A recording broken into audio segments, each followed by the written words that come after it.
समझ में नहीं आता कि अचानक मां को क्या हो गया। उनकी आंखों की पुतलियां बदल गई, उनके शरीर में एक अजीब सी शक्ति आ गई। ऐसा लगता था जैसे कि वो मां नहीं कोई और है। और उन्होंने आपके साथ ऐसा क्यों किया? अरे ये मैं भला क्या जानूं, जाके पूछ अपनी मां से।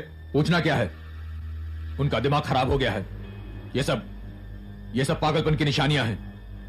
इंसान पर जब पागलपन के दौरे पड़ते हैं तो आंखों की पुतलियां नहीं बदल जाती भैया? अपनी ये बकवास बंद कर, जा और डॉक्टर भट्ट को बुला के लेके आ, वही मां का इलाज करेंगे। चल जा।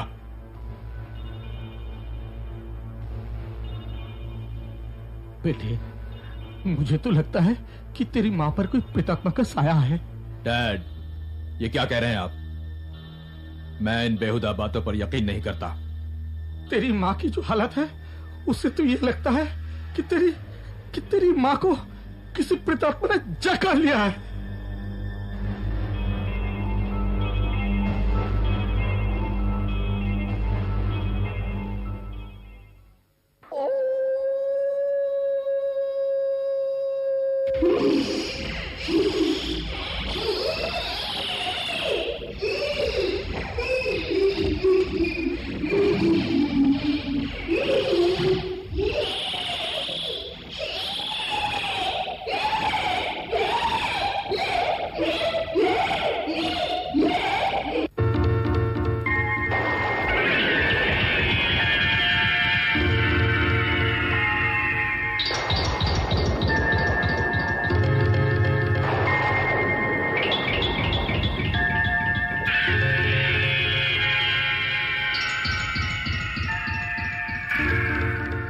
चली गई? कहां जा सकती है? किचन का दरवाजा तो मैंने बाहर से बंद कर दिया था। बेटा, मेरी बात समझने की कोशिश कर। तेरी मां को कोई बीमारी नहीं है जिसका इलाज कोई डॉक्टर या वैद्य करेगा। अरे उसे तो ठीक करने के लिए हमें कोई तांत्रिक या ओझा की मदद लेनी पड़ेगी। हरामजादो, मैं अनीता की आत्मा हूं। तुम लोगों ने मुझे जिंदा जला दिया था ना? छोड़ूंगी नहीं मैं तुम्हें।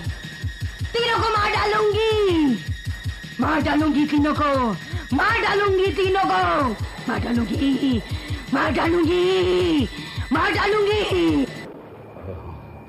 बेटे, ये तो बहुत ही बुरा हुआ, बहुत बुरा हुआ।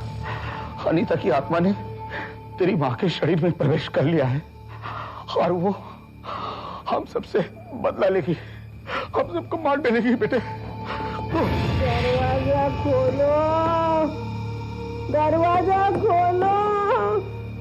मुझे बांध करके क्यों रखा है? दरवाजा तो खोलो। बेटे अजीत, दरवाजा तो खोलो। अरे मुझे इस तरह बंद करके क्यों रखा है? दरवाजा तो खोलो। बेटा अजीत, अजीत बेटे, दरवाजा तो। मुझे लगता है कि मां ठीक हो गई है।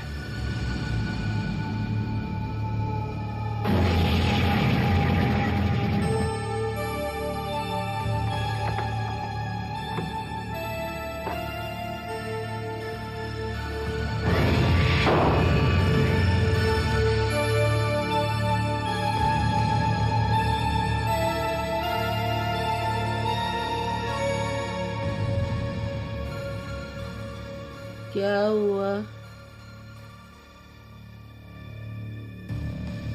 तुम लोगों ने मुझे ऐसा बांध करके क्यों रखा था?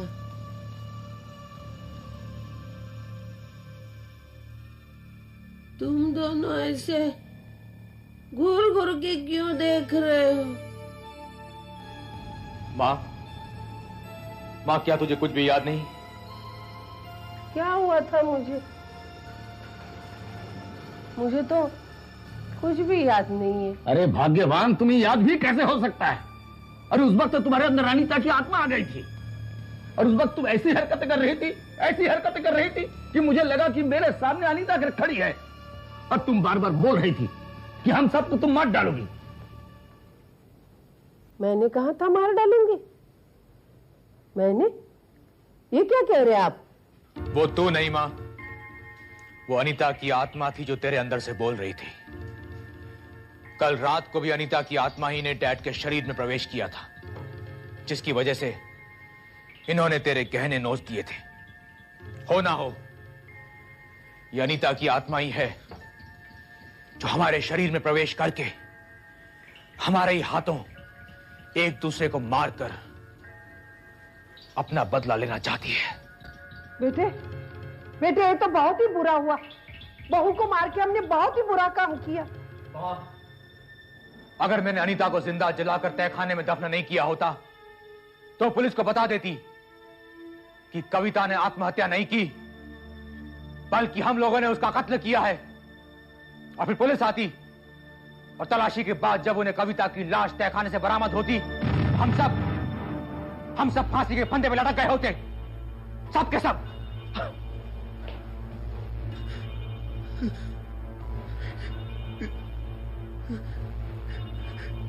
कविता भाभी का कत्ल हुआ है। मेरी बीवी को इन लोगों ने जिंदा जला डाला। नहीं।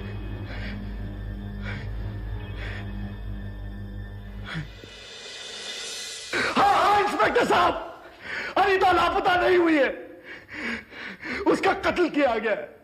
कत्ल, उसका कत्ल करने वाला मेरा अपना बड़ा भाई, मेरे अपने माँ बाप, मेरा अपने खून है, जिन्होंने इतनी बेदर्दी से उस मासूम को मारकर तहखाने में दफन कर दिया। मिस्टर रोहित, ये आप किस दावे के साथ कह सकते हैं? मैंने खुद अपने कानों से उनके जुर्म की कहानी सुनी है इंस्पेक्टर साहब। आज मुझे अपने आप पर घिन आने लगी है, नफरत होने लगी है मुझे अपने आप से, यह जानकर कि मेरे रगों में उन मां बाप का खून दौड़ रहा है जो इस समाज के लिए कलंक है। गाली है इस समाज के लिए।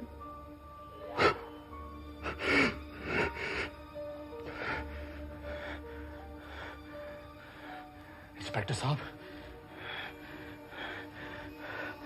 आज मुझे पता चला कि मेरी बीवी का ही नहीं बल्कि मेरी बड़ी भाभी का भी कत्ल उन लोगों ने किया है।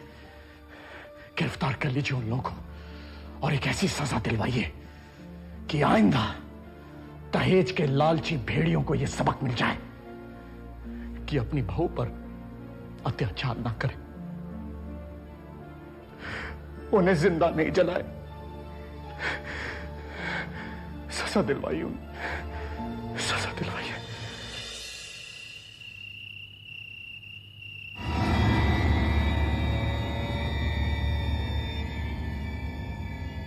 पुलिस में जाएगी, हमारी असलियत दुनिया के सामने रहेगी।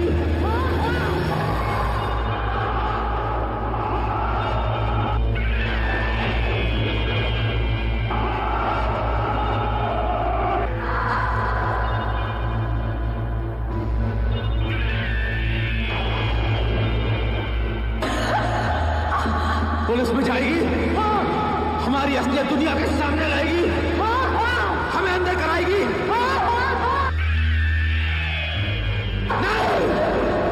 तू ऐसा कुछ भी नहीं करेगी, ऐसा कुछ भी नहीं करेगी तू।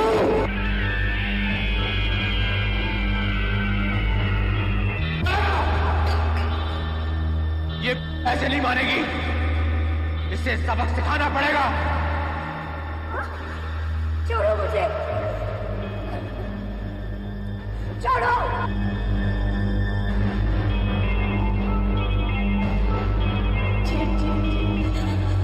मुझे मरना है, मैं मरना नहीं चाहती। तेरा मरना बहुत जरूरी है।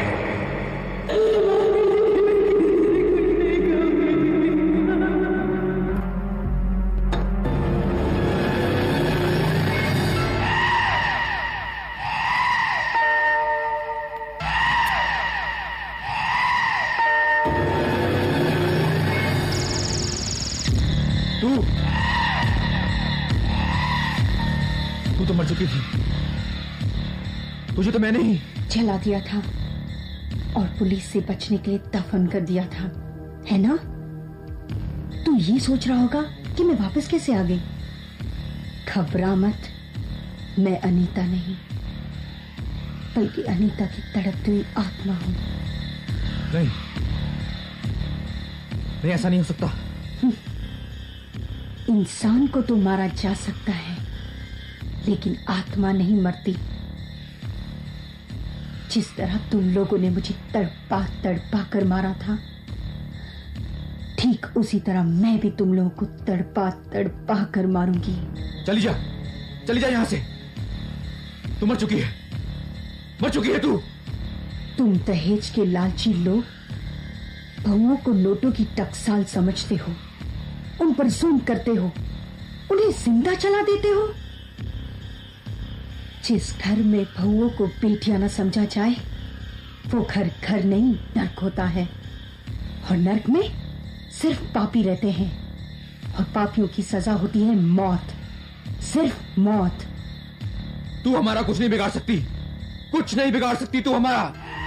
मैंने ही तेरी मां के और बाप के शरीर में प्रवेश किया था ताकि मैं उन्हें तड़पा सकूं, उनका जीना हराम कर सकूं, ठीक उसी तरह जिस तरह उन्होंने मुझे तड़पाया था, मेरा जीना हराम कर दिया था।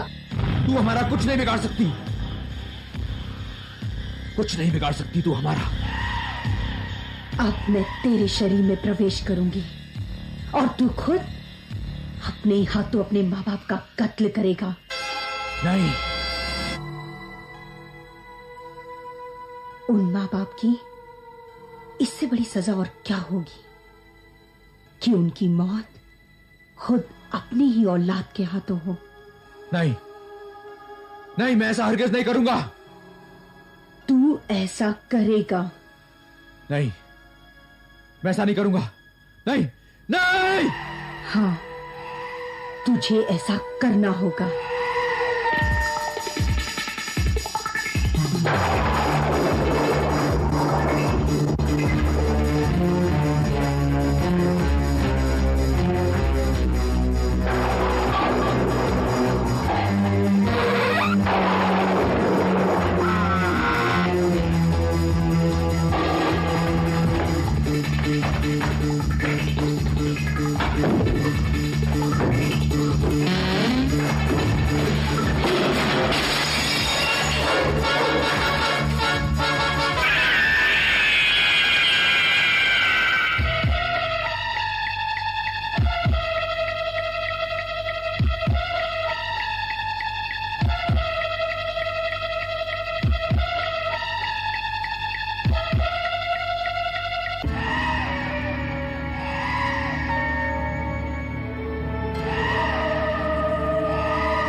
अजीत बेटे, क्या कर रहे हो?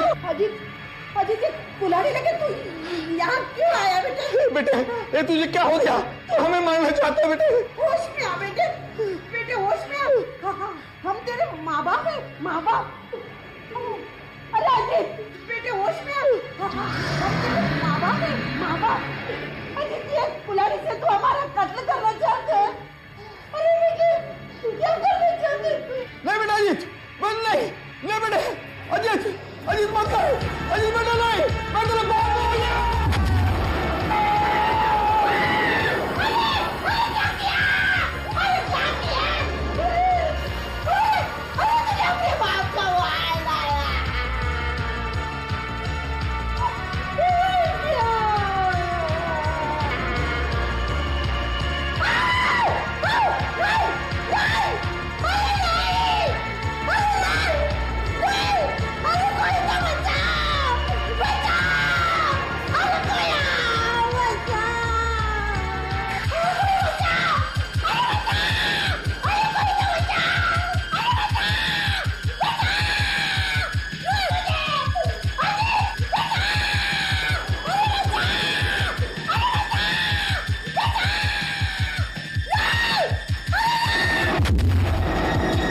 आइए इंस्पेक्टर साहब।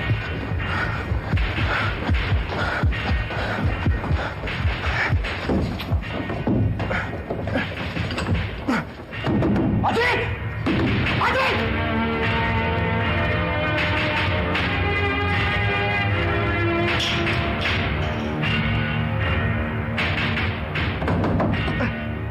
दरवाजा खोलो अजीत!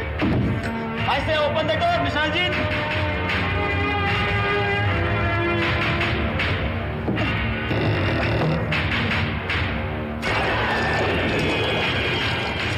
अजीत! अजीत! क्या कर रहे तुम? अजीत! पागल तो नहीं हो गए तुम? अजीत होश में आओ!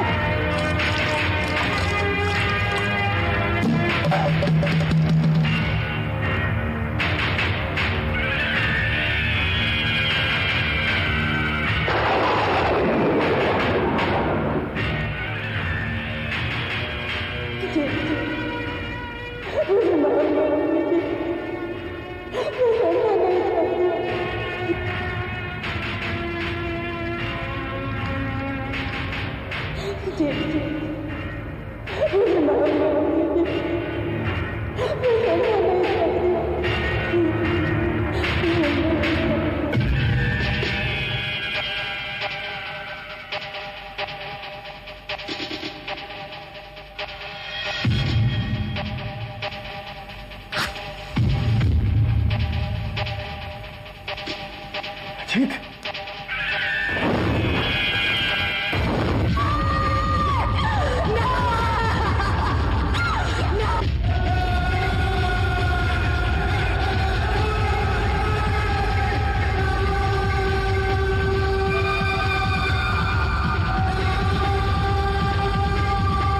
जिन लोगों ने अनीता को दहेज की आग के हवाले किया था, आज अनीता की आत्मा ने उन शैतानों को मौत के मुंह में पहुंचाकर अपना इंतकाम ले लिया।